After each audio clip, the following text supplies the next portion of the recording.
یا سامنے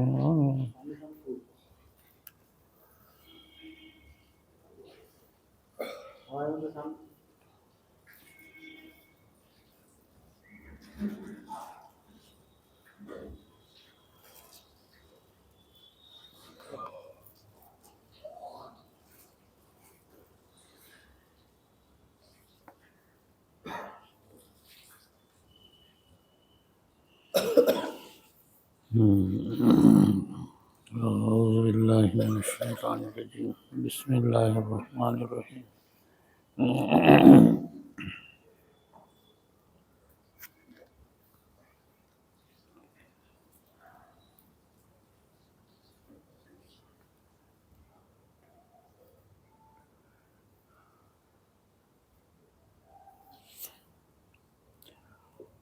اللہ تعالیٰ نے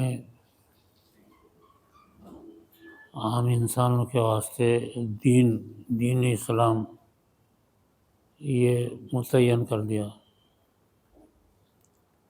دین پر جو ہے محنت کرنا پڑتا، دین کو حاصل کرنا بڑے مشکلات رہتے۔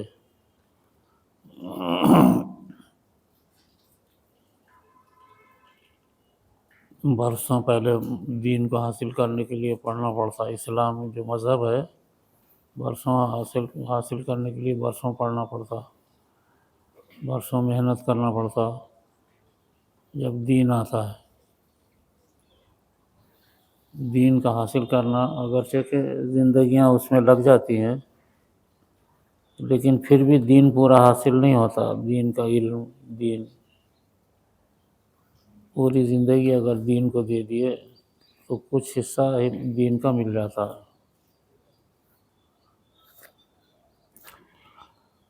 اگرچہ کہ دین کا حاصل کرنا بہت مشکل ہے، کٹھن ہے، مگر اللہ کو حاصل کرنا بہت آسان ہے۔ یہ دو چیزیں الگ الگ ہیں۔ دین کو حاصل کرنے کے لیے بڑی محنت، مشقت، پڑھنا، زندگی لگانا پڑتا ہے۔ جب دین کا علم، دین سارا آتا ہے، لیکن اللہ کو حاصل کرنا یہ آسان ہے۔ اللہ کو حاصل کرنے کا نام جو ہے معرفت الہی ہے، اور دین کو اگر حاصل کرنا ہے تو اس کو علم اور تعلیم کے ذریعے سے حاصل ہوتا ہو۔ علم اور تعلیم وغیرہ اس کے لیے 10 سال لگانا پڑتا۔ 10 سال لگانے کے بعد ایک شخص جو عالم بنتا ہے وہ بھی پورا نہیں بنتا، تھوڑا سا علم آتا اس کو۔ 10 سال پڑھنے کے بعد تھوڑا سا علم آتا، اس کے بعد پھر 20 سال تک مطالعہ کرنا پڑتا، اس کے بعد علم آتا۔ اور اس سے جو فائدے ہوتے ہیں وہ بھی محدود فائدے ہوتے ہیں، پورے فائدے نہیں ہوتے دین سے۔ لیکن اللہ کو حاصل کرنا بہت آسان ہے، اور اللہ کو حاصل کرنے کی ایک محنت ہے مستقل، وہ بہت آسان ہے۔ دین کو حاصل کرنے کی محنت بہت کٹھن، اور اللہ کو حاصل کرنے کی محنت بہت آسان۔ دین کی محنت کرنے سے دین تھوڑا بہت آتا ہے، زیادہ بھی نہ آتا ہے، لیکن اللہ کی اگر محنت کریں گے تو بہت ساری چیزیں حاصل ہو جاتی ہیں ایک دم۔ یہ دو چیزیں الگ الگ ہیں۔ اس وجہ سے اگر کامل انسان کو اگر بننا ہے تو اس کے لیے پہلے علم دین حاصل کرنا، دین سیکھنا، قرآن کریم حفظ کرنا، اس کے بعد عالم بننا، اس کے لیے 20 سال کی عمر لگ جاتی ہے۔ اور اس کے بعد اگر کوئی شخص اللہ کو حاصل کرنا چاہے تو بہت جلدی حاصل ہو جاتا۔ تو یہ دونوں چیزیں اگرچہ کہ ضروری ہیں، مگر عام آدمی کے واسطے، عام لوگوں کے لیے یہ دونوں چیزیں حاصل کرنا بہت کٹھن ہے۔ یہ چند طبقہ ایسا رہتا، تھوڑا طبقہ ایسا رہتا ہے کہ جو دونوں چیزیں حاصل کرتا، علم بھی حاصل کرتا اور معرفت بھی حاصل کرتا۔ ایسے طبقے بہت کم رہتے ہیں، بہت کم لوگ رہتے ہیں۔ اولیاء اللہ میں بھی بہت کم لوگ ایسے رہتے ہیں کہ جن کے پاس علم دین بھی ہے اور معرفت بھی ہے۔ ایسے طبقے ایسے لوگ بہت کم، اولیاء اللہ میں بہت کم ہیں۔ لیکن اس میں جو ہے اللہ کو حاصل کرنا یہ بہت آسان چیز ہے اور بہت زیادہ فائدہ مند ہے۔ اس میں اللہ کو حاصل کرنے کے سلسلے میں سب سے پہلے یہ ہے کہ کسی چیز کی پابندی نہیں ہے۔ اللہ کو حاصل کرنا ہے تو کوئی آدمی ان پڑھ ہو، معمولی پڑھا لکھا ہو، نہ پڑھا ہو، کچھ بھی نہیں پڑھا ہو، امی ہو۔ آپ صلی اللہ علیہ وسلم امی تھے اور اپنے آپ کو امی ہونا بہت پسند کرتے تھے۔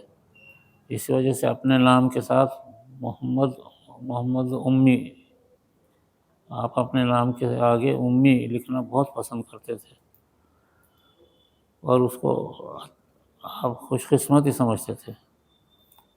یعنی کچھ بھی نہیں پڑھے تھے، لکھنا بھی نہیں آتا تھا، دستخط بھی نہیں آتی تھی، جو خطوط آپ کی طرف سے جاتے تھے اس پہ دستخط نہیں کرتے تھے، بلکہ ایک مہر بنا دیا تھا انگوٹھی میں اور وہ مہر لگا دیتے تھے بس، باقی دستخط کرنا بھی نہیں جانتا تھا، کچھ بھی نہیں آتا تھا۔ تو اللہ کو حاصل کرنے کے لیے کوئی چیز کی پابندی نہیں ہے، عمر کی قید نہیں، تعلیم کی قید نہیں،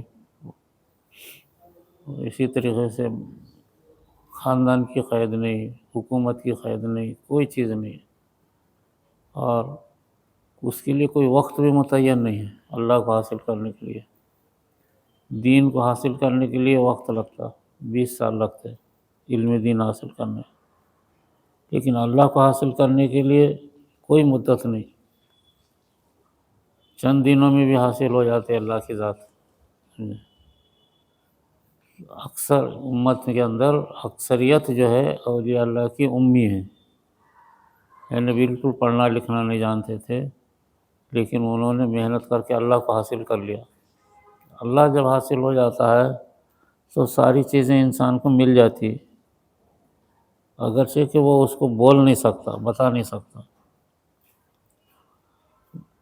بہت سے اولیاء اللہ کو علم بہت معمولی پڑھے لکھے تھے، لیکن اللہ کو حاصل کر لیے تھے، تو علم ان کے سینوں میں سمندر کے جیسا رہتا تھا۔ تو دین کو حاصل کرنے کا نام جو ہے علم ہے، اور اللہ کو حاصل کرنے کا نام معرفت الہی ہے، اللہ کی پہچان،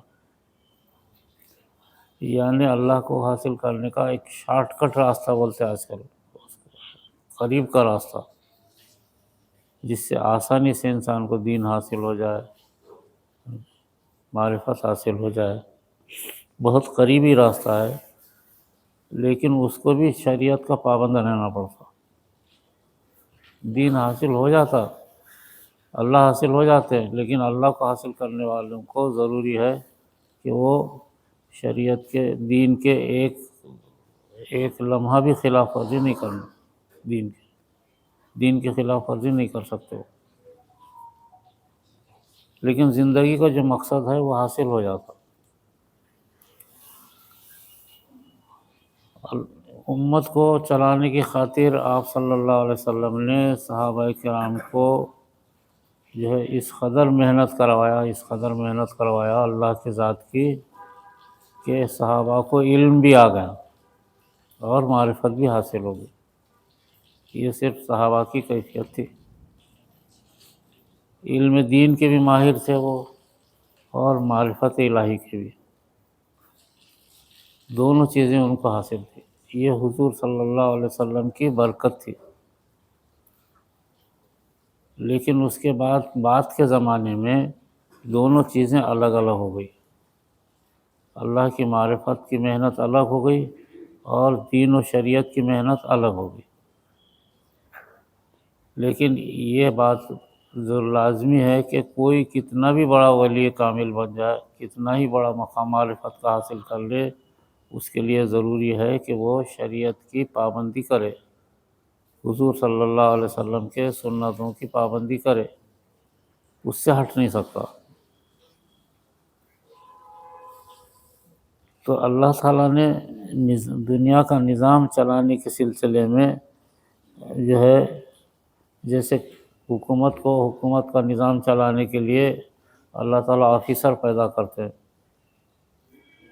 IAS آفیسر پیدا کرتے، پولیس آفیسر پیدا کرتے، حکومت کا نظام چلانے کے لیے ہر محکمے میں، ڈپارٹمنٹ میں اس کے ماہرین پیدا کرتے۔ ایسے ہی اللہ کو اس کائنات کا نظام چلانے کے لیے اللہ تعالیٰ بہت سارے اچھے افراد پیدا کرتے۔ تو اچھے افراد پیدا کرنے کے واسطے یا تو شریعت کی محنت کرائے، شریعت کی محنت کراتے ہیں تو اس میں بڑے عالم پیدا ہوتے ہیں، وہ لوگوں کو صحیح راستہ بتاتے ہیں، شرک اور کفر سے بچاتے ہیں، ان کو قطب الارشاد بولتے، اس لائن کے لوگوں کو اللہ تعالیٰ ان کے ذریعے سے علم کو، دین کو عام کراتے ہیں۔ اور دوسری چیز کہ اس کائنات کے نظام کو چلانے کے لیے طاقتور لوگوں کی ضرورت ہے، جو اللہ کی معرفت حاصل کرتے ہوں، اللہ کو پہچانتے ہوں، اللہ کی ذات کی محنت کرتے ہیں، ان کو جو ہے معرفت الہی کی جو محنت کرتے ہیں، ان میں اولیاء اللہ پیدا ہوتے ہیں۔ ایک طرف علماء پیدا ہوتے ہیں اور ایک طرف اولیاء اللہ پیدا ہوتے ہیں۔ یہ دو چیزیں الگ الگ ہیں، اور دونوں ایک دوسرے سے جڑے ہوئے ہیں۔ کوئی بھی عالم اگر جو ہے معرفت الہی سے اپنے آپ کو الگ نہیں کر سکتا، اور کوئی بھی ولی کامل اپنے آپ کو شریعت سے الگ نہیں کر سکتا۔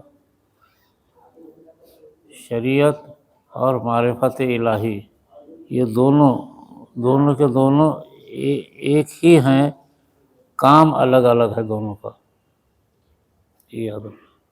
یہ آپ لوگ یاد رکھو اس کو۔ شریعت اور معرفت یہ دونوں الگ الگ چیزیں ہیں، لیکن دونوں کا کام الگ الگ ہے، اور دونوں ایک دوسرے سے ملے ہوئے ہیں۔ بغیر شریعت کے معرفت یا ولایت نہیں چلتی، اور بغیر ولایت کے جو ہے علم کام نہیں دیتا۔ دونوں ایک دوسرے سے جڑے ہوئے ہیں۔ اس وجہ سے امت کے اندر بہت سے اولیاء اللہ تو ایسے پیدا ہوئے کہ جن کو پڑھنا لکھنا کچھ نہیں آتا تھا، وہ معرفت کے ذریعے سے انہوں نے علم ولایت حاصل کر لی۔ ایسے امت میں ایسے اولیاء اللہ زیادہ ہیں، اس لیے کہ پڑھنا لکھنا یہ محنت کا کام ہے، اور جو لوگ پڑھنے لکھنے میں لگ جاتے ہیں وہ کبھی بھی معرفت کے راستے پر نہیں آتے، بہت کم۔ سلسلے 1400 سال کے اندر ایک شخصیت صرف ایسی نظر آتی ہے قریب میں، حضرت خواجہ بندہ نواز گیسو دراز جو گلبرگہ میں آرام فرما ہے۔ یہ ایک شخصیت ایسی نظر آتی ہے کہ جو بہت زبردست علم بھی رکھتے تھے شریعت کا، اور بہت زبردست معرفت کی طاقت بھی رکھتے تھے۔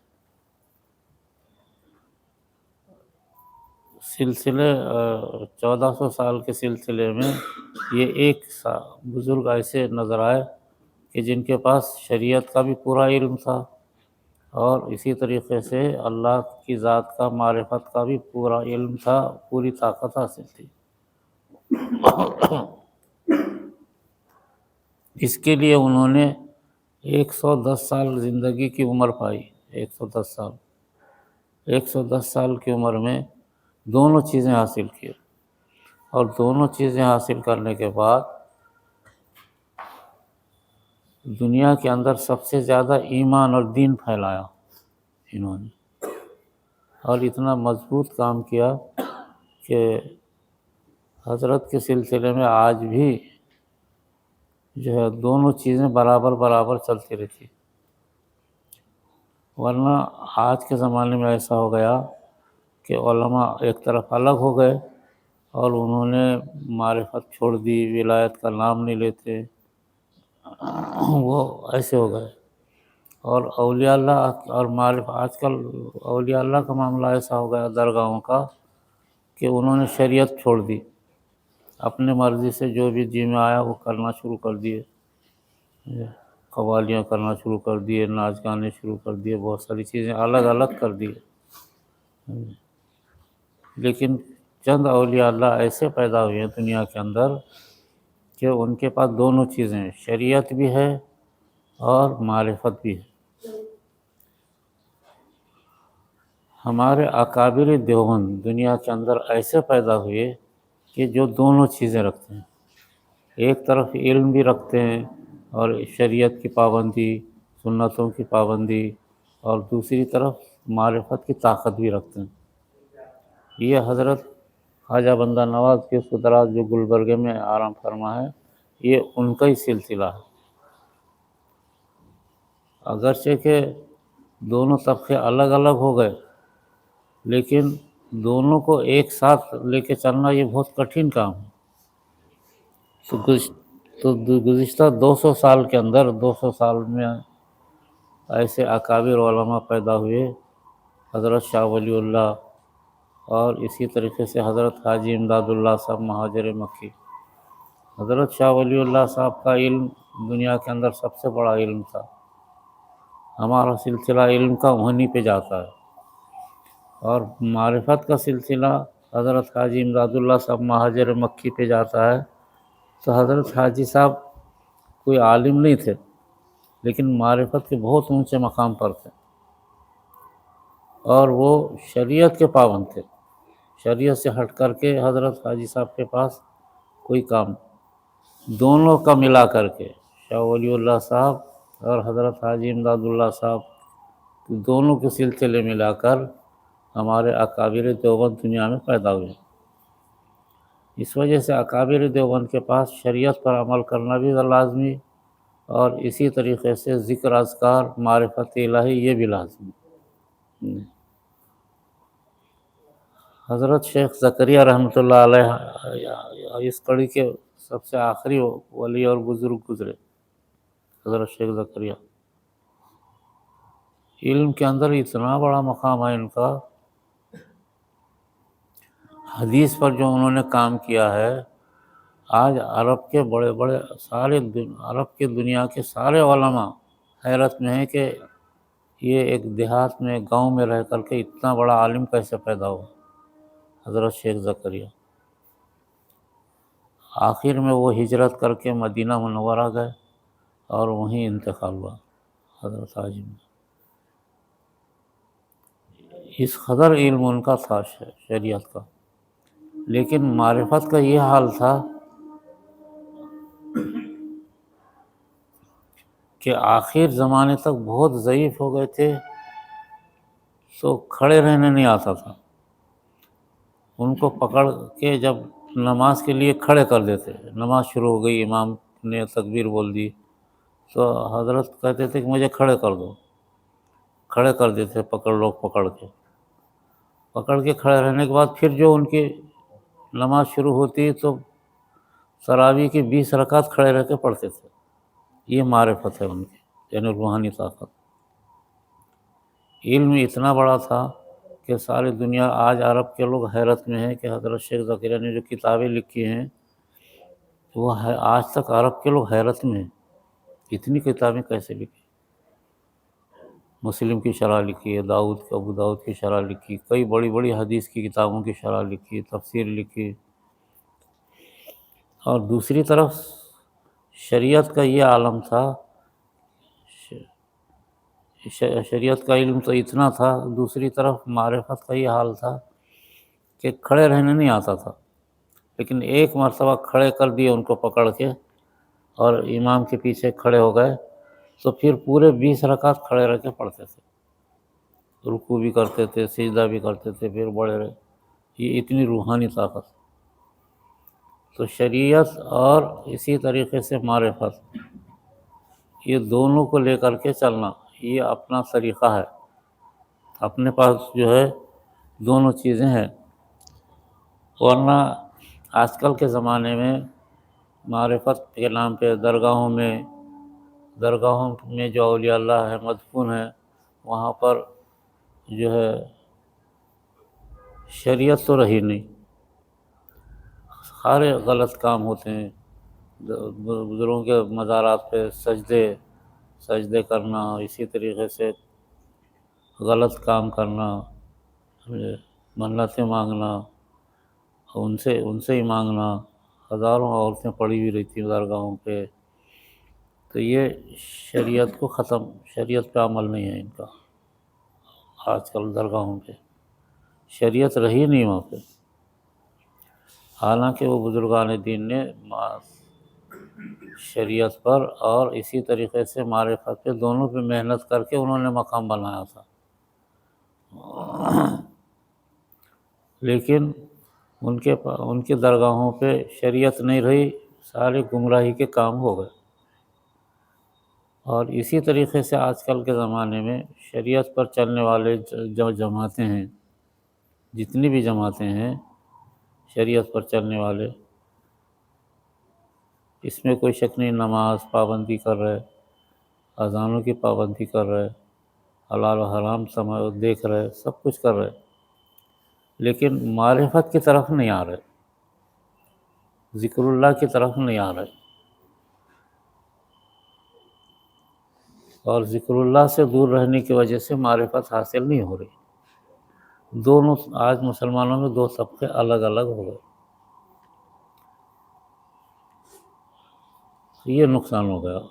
تو ہمارا جو کام ہے دنیا میں، ہمارے اکابر نے یا اپنا جو کام ہے دنیا میں، اپنے کام میں دونوں چیزیں برابر رکھی گئی۔ شریعت پہ عمل بھی ضروری، نماز روزہ علم دین حاصل کرنا یہ بھی ضروری، اور اس کے ساتھ ساتھ جو ہے ذکر اذکار بھی ضروری۔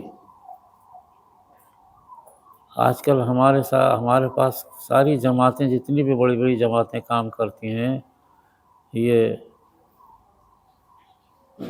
اس میں کوئی شک نہیں کہ شریعت کا علم رکھتے ہیں۔ تبلیغی جماعت اسلامی شریعت کا علم رکھتے ہیں، اس میں کوئی شک نہیں، لیکن ذکر اذکار سے تعلق نہیں ہے، معرفت سے تعلق نہیں ہے۔ اور جہاں اولیاء اللہ کے مراکز ہیں، وہاں ذکر اذکار کا نام ضرور ہے، مگر شریعت پر عمل نہیں ہے، وہاں سب شرک اور بدعت اور گمراہی یہ پھیلا، یہ دو چیزیں الگ الگ ہو گئی۔ ہمارا جو کام ہے، ہمارا جو اپن نے جو کام شروع کیا معرفت الہی کا، اس میں دونوں چیزوں کا لحاظ رکھنا۔ آپ حضرات جہاں ایک طرف ذکر اذکار کی پابندی کرنا، رات دن ذکر اذکار قرآن کی تلاوت جو اپنا کورس ہے یہ جہاں کریں گے، وہاں سنتوں کی پابندی ضرور رہنا، شریعت کا علم ضرور رہنا، شریعت کے علم کے خلاف کوئی چیز نہیں کرنا، حلال حرام کی تمیز کرنا، یہ دونوں چیزیں اپنے پاس اس کام میں ضروری ہیں۔ اس وجہ سے اپنا کام، اور یہی کام اکابر دیوبند کے طرز پر ہے، شرک و بدعت کو پسند نہیں کرتے ہم لوگ، اور لیکن ذکر اذکار کو لازمی قرار دیتے۔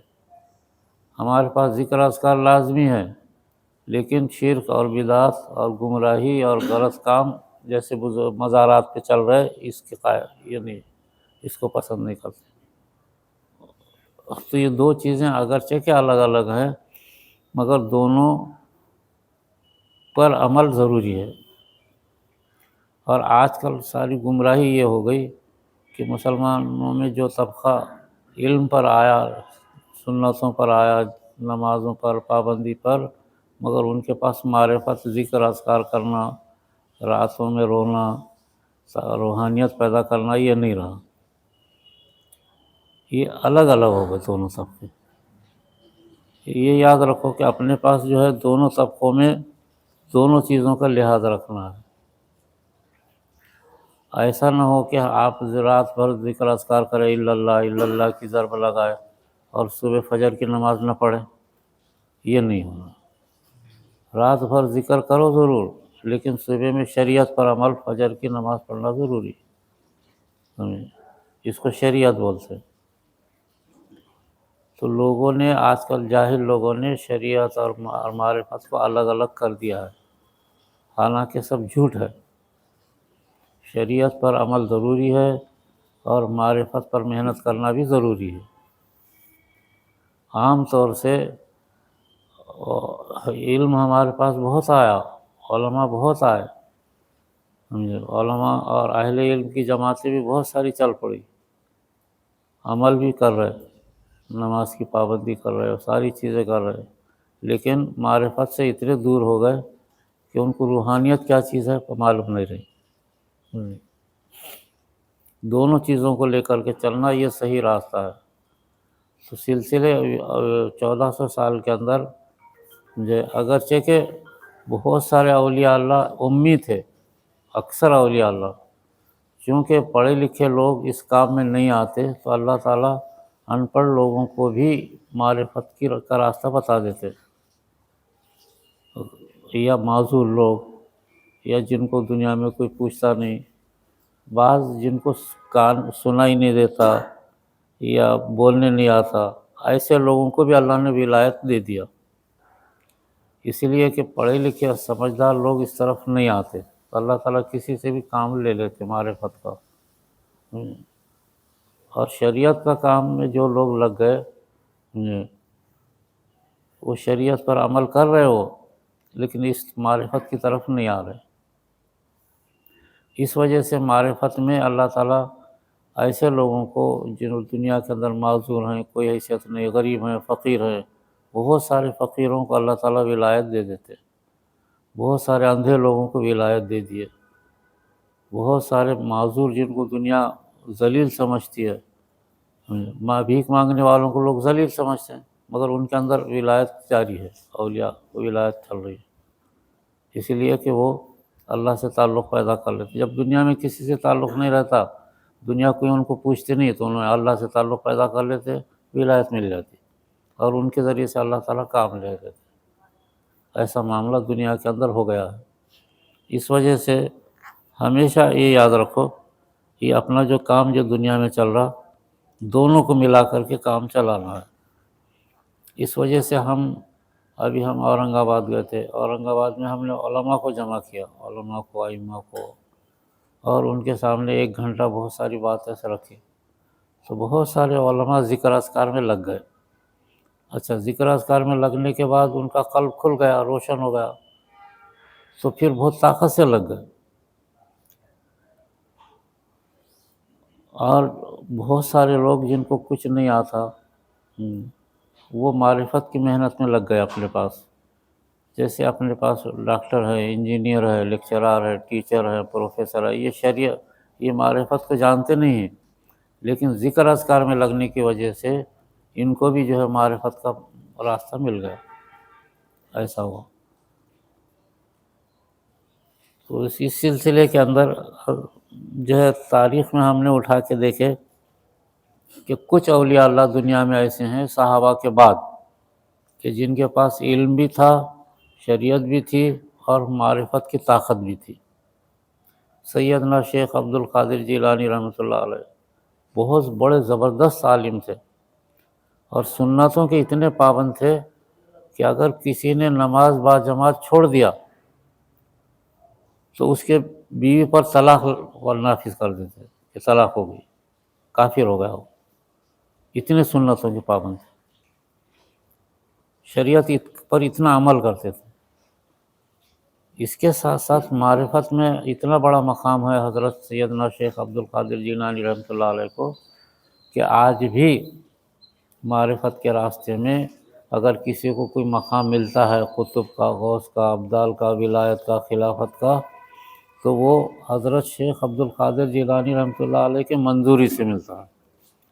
وہ منظور کر دیتے ہیں تو سرکار سرکار دو عالم صلی اللہ علیہ وسلم اس پر دستخط کر دیتے ہیں۔ اتنا یہ ہمارے پاس جو ہے ایسے اولیاء اللہ، اس پر دنیا کے اندر ایمان اسلام چلا ہے۔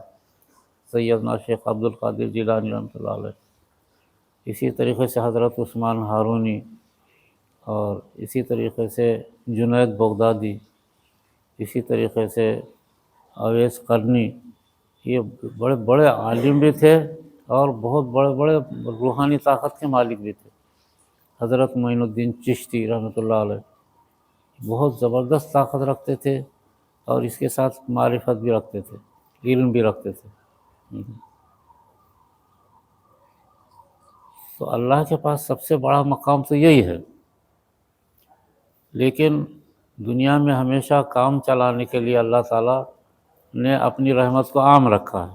کوئی بھی ذکر کرے، اس کی عمر کی قید نہیں، اس کی خاندان کی قید نہیں، اس کے تعلیم کی قید نہیں، علم کی قید نہیں، کوئی چیز کی قید نہیں، وقت کی قید نہیں۔ کوئی بھی آئے اور اللہ اللہ کرے اور معرفت حاصل کرے، اللہ سے تعلق پیدا کرے، یہ اتنا آسان کام ہے۔ اور آسان ہونے کے علاوہ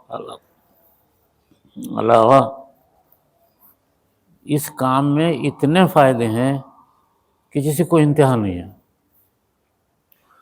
دنیاوی جو کام، آج دنیا کے کام میں لوگ کتنا پریشان ہیں، دعائیں کر رہے ہیں، اللہ سے منتیں مانگ رہے ہیں، خانہ کعبہ پہ جا رہے ہیں، عمرہ کر رہے ہیں، حج کر رہے ہیں، لیکن اللہ تعالیٰ ضروریات پوری نہیں کر رہے۔ اس وجہ سے نہیں کر رہے کہ وہ ذکر اذکار نہیں کرتے، اس وجہ سے ان کی ضروریات پوری نہیں ہو رہی۔ یہ کام اتنا آسان ہے کہ ذکر اذکار کرو، اپنے گھریلو ضروریات بغیر مانگے پورے ہوتے، دنیاوی تکلیفیں بغیر مانگے پوری ہوتی۔ ایسا ہم دیکھ بھی رہے، ہم دیکھ رہے کہ ہمارے اپنا کام کتنا معمولی ابتدائی کام ہے ابھی تو یہ، مگر بہت سارے اپنے لوگوں کے ضروریات بغیر بولے کام پورے ہو رہے ہیں۔ ان کے گھروں کے اندر معیشت، روزی کے راستے پیدا ہو رہے، جھگڑے ختم ہو رہے، کئی خاندانوں کے اندر محبت پیدا ہو رہی، کئی خاندانوں میں جو ہے رشتے شادیاں بھی آسان ہو گئی۔ ایسے کئی جگہ کئی اپنے نوجوان ذاکر لوگ نوکریوں پہ لگ گئے۔ ابھی میں اورنگ آباد گیا تھا، 2-4 بچے نوجوان، ابھی میں اس سے پہلے گیا تھا تو پریشان تھے روزی کے لیے، ابھی گیا تو ایک دم نوکری پہ چڑھ گئے، 30 ہزار روپے تنخواہ شروع ہو گئی۔ کئی لوگوں کو دیکھ رہا ہوں میں کہ ان کے روزی کے راستے۔ تو یہ کام جتنا عام ہے، جس میں کوئی اس کے حاصل کرنے میں کوئی پابندی نہیں، اتنا ہی اس کے فائدے بھی عام ہیں۔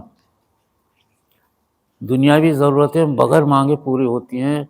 آج دنیاوی ضرورتوں کے لیے ساری دنیا، سارے مسلمان پریشان ہیں، ادھر جا رہے ادھر جا رہے ادھر جا رہے، سب جھوٹے دھندے ہیں۔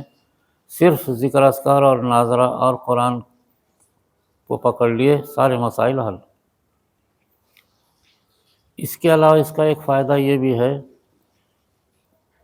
کہ اگر ہم کو علم نہیں ہے، غلط راستے پر ہیں، صحیح راستہ نہیں، ہمارے اندر اخلاق نہیں ہے، ہم چغل خوری کرتے، غیبت کرتے، جھوٹ بولتے، یہ اپنے اندر عادتیں رہتی ہیں۔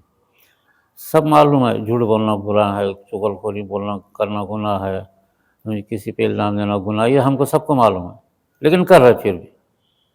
سب کو معلوم ہے جھوٹ بولنا گناہ ہے مگر جھوٹ بول رہے، سب کو معلوم ہے چغل خوری کرنا گناہ ہے مگر چغل خوری کر رہے، سب کو معلوم ہے بھئی کسی کو الزام دینا برا ہے مگر الزام دے رہے لوگوں پہ۔ یہ اس کو امراض خبیثہ بولتے، خبیث بیماریاں ہیں یہ ایسی بیماریاں ہیں کہ نہ علم سے جاتی، نہ کتابوں سے جاتی، نہ پڑھنے سے جاتی، نہ کسی کو بتانے سے جاتی، نصیحت کرنے سے نہیں جاتی، کچھ بھی نہیں جاتے۔ جو جھوٹ بولنے والا بولتا رہتا، جو چغل خوری کرنے والا کرتا رہتا، اس کو امراض خبیثہ بولتے۔ اس کو دور کرنے کا واحد راستہ ذکر اذکار ہے۔ ذکر اذکار اور قرآن کی تلاوت کرنا، یہ دونوں اگر کرنے لگے نا، جسم سے برائیاں یا امراض خبیثہ دور ہو جاتے۔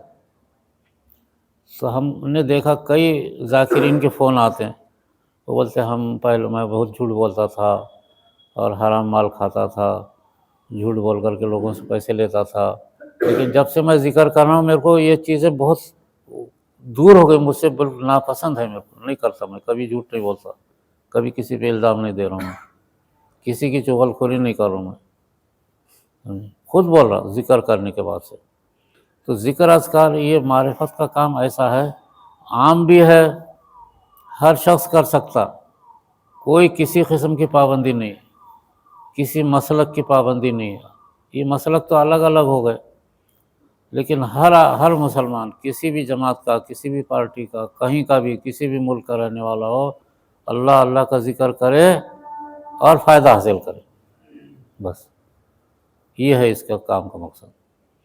تو شریعت اور معرفت یہ دونوں چیزیں ایک دوسرے کو لازم ہیں، یہ الگ چیز ہے یہ، لیکن اپنی زندگی کے اندر آج کل کے زمانے میں ذکر اذکار کو پکڑ لیے تو شریعت پر عمل کرنا آسان ہو جاتا ہے، چغل خوری چھوڑ دے گا، جھوٹ بولنا چھوڑ دے گا، گناہ لینا، سود بٹا لینا چھوڑ دے گا، یہ ذکر اذکار کرنا۔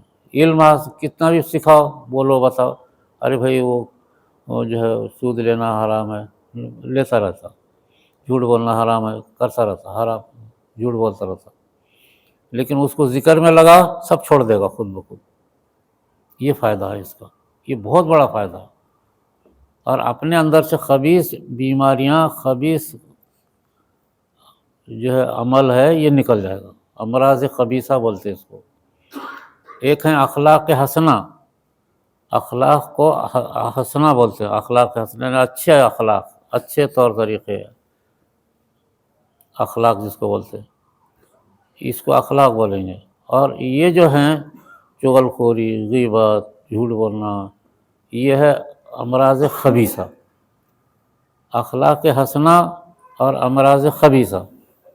اخلاق حسنہ تو ہر ایک کو فائدہ دیتی ہے، لیکن امراض خبیثہ جاتے نہیں جلدی۔ اخلاق حسنہ پڑھ لیے آ جاتا، بھئی اخلاق ہم نے کتاب میں پڑھ لیا، بھئی دیکھو لوگوں سے محبت کرنا، لوگوں کے ساتھ صحیح برتاؤ کرنا اچھا ہے، یہ اخلاق ہیں، پڑھ کے کر آ جاتے، لیکن امراض خبیثہ دور نہیں ہوتے، کتابی پڑھو، کتنا بھی سنو، کتنی بھی دنیا کے اندر باتیں سنو، کچھ بھی کرو، جاتے نہیں ہے، زندگی بھر آدمی کر رہا، کیسا جائیں گے آپ؟ یہ ذکر اذکار سے جاتے، ذکر اذکار کرو، سارے خود بخود نکل جاتے۔ ایسا زندگی میں اپنا کام اگرچہ کہ بہت معمولی ہے، اپنا کام ابھی اگرچہ کہ بہت پھیل رہا اور لوگوں کو بہت پسند آ رہا، لیکن برسہ برس محنت کرنا پڑتا، تب جا کر کے ایک دم آدمی کامل مکمل بن جاتا اس میں۔ یہ کتنے بڑے فائدے ہیں اس میں، ذکر اذکار میں۔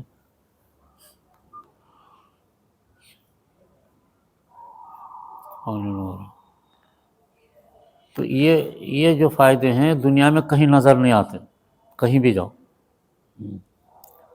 اب اس میں اتنا ہے کہ ذکر اذکار جو ہے سیکھنا اچھے لوگوں سے، ورنہ آج کل پیری مریدی کے نام پر بہت سارے لوگوں نے اپنے آپ کو بنا دیا ہے کہ ہم پیر و مرشد ہیں، اور وہ باتیں غلط بتاتے ہیں، ان کا صحیح راستہ نہیں ہے، ان کو علم ہی نہیں ہے، وہ جانتے ہی نہیں کہ بھئی شریعت کیا ہے، معرفت کیا ہے، سمجھے؟ اسی طریقے سے بہت سارے لوگ مرشد بن کے پھر رہے، بہت سارے لوگ غلط راستے اپنے آپ کو بتا رہے کہ ہم بڑے ولی کامل ہیں، کوئی بابا بنے ہوئے ہیں، کوئی عامل بنا ہوا ہے، یہ سب غلط راستے ہیں، اس سے بچنا بس۔ صحیح ذکر اذکار اور کلام اللہ اور اسی طریقے سے حضور صلی اللہ علیہ وسلم سے تعلق، یہ تین چیزوں کو اگر لے کے چلتے ہیں تو صحیح ہے، باقی سب جھوٹ ہے۔ اس وجہ سے اپنے کام کے اندر تینوں کا لحاظ ہے، ذکر اللہ بھی ضروری، کلام اللہ کی تلاوت بھی ضروری، حضور صلی اللہ علیہ وسلم پر درود شریف بھی پڑھنا ضروری، یہ تین کام لے کے چل رہے ہیں۔ اس وجہ سے آپ کو ہم بار بار بتا رہا ہوں کہ اپنا کورس ہے، ذکر اللہ جو ہے دو طریقے سے، ذکر جہری، ذکر خفی۔ قرآن کی تلاوت وہ خود دوسرا کام ہے، ذکر کے علاوہ دوسرا کام قرآن کی تلاوت، یہ ایک کبھی بھی نہیں چھوڑنا، اور قرآن کی تلاوت ذکر اللہ کے ساتھ، ذکر کرنا، قرآن کی تلاوت کرنا، قرآن کریم کیا ہے؟ اللہ کا خزانہ ہے، اور اس کی چابی اللہ کا ذکر ہے۔ اللہ کا ذکر کر کے قرآن پڑھو گے تو قرآن کے خزانے کھلنا شروع ہو جاتے ہیں۔ یہ بہت بڑی خوبی ہے اس میں۔ خالی قرآن کریم پڑھو گے، ذکر نہیں کرو گے تو بعد میں قرآن سے تعلق نہیں رہے گا۔ اسی وجہ سے رمضان میں دیکھو لوگ کتنا قرآن پڑھتے ہیں، قرآن پڑھیں گے، قرآن کو ناظرہ وہ تراویح میں قرآن سنیں گے، مہینہ بھر قرآن کی آواز چلتی رہتی گھروں میں، مسجدوں میں۔ اور لیکن اس کے بعد کیا ہوتا؟ قرآن ضرور پڑھا لیکن ذکر نہیں ہوتا، اس میں ذکر سے تعلق نہیں ہے مہینہ بھر، ذکر اللہ سے۔ اس وجہ سے رمضان ختم ہوتے ہی قرآن غائب، پھر کسی کے پاس بھی نہیں رہتا، حافظوں کے پاس بھی نہیں رہتا، حافظ بھی لوگ قرآن نہیں پڑھتے۔ وہ اس وجہ سے کہ قرآن پڑھ رہا ہے لیکن ذکر اللہ نہیں کر رہا ہے۔ اور بعض جگہ ذکر اللہ کرتے ہیں، بہت سارے مرشد آج کل آتے ہیں، انہوں ذکر بتاتے ہیں لیکن ان کو قرآن کی تعلیم نہیں معلوم، وہ قرآن سے بچے ہوئے رہتے ہیں۔ تو دونوں کو لے کے چلے گئے تو خزانہ ہے۔ اپنے کام میں ذمہ داری ہے آپ حضرات، جہاں ذکر اللہ کریں گے، یہ ذکر جہری جو اب ہے، یا اسی طریقے سے ذکر خفی، روزانہ اللہ اللہ اللہ کرنا، یہ ذکر دو طرح کا ذکر، یہ ذکر اور اس کے ساتھ ساتھ قرآن کی تلاوت، ایک دن بھی ناغہ نہیں ہونا۔ تو ذکر اللہ اور قرآن کریم دونوں جب مل جاتے ہیں تو تیسری چیز حضور صلی اللہ علیہ وسلم سے محبت خود بخود ہو جاتی۔ یہ دونوں کے کرنے سے نبی سے تعلق ہو جاتا آدمی کا، اور نبی صلی اللہ علیہ وسلم خود خواب میں تشریف لاتے ہیں۔ پھر یہ اپنے کام کی بنیاد ہے، اس کو لے کر کے چلنا ہر شخص کے لیے ضروری ہے، یاد رکھو۔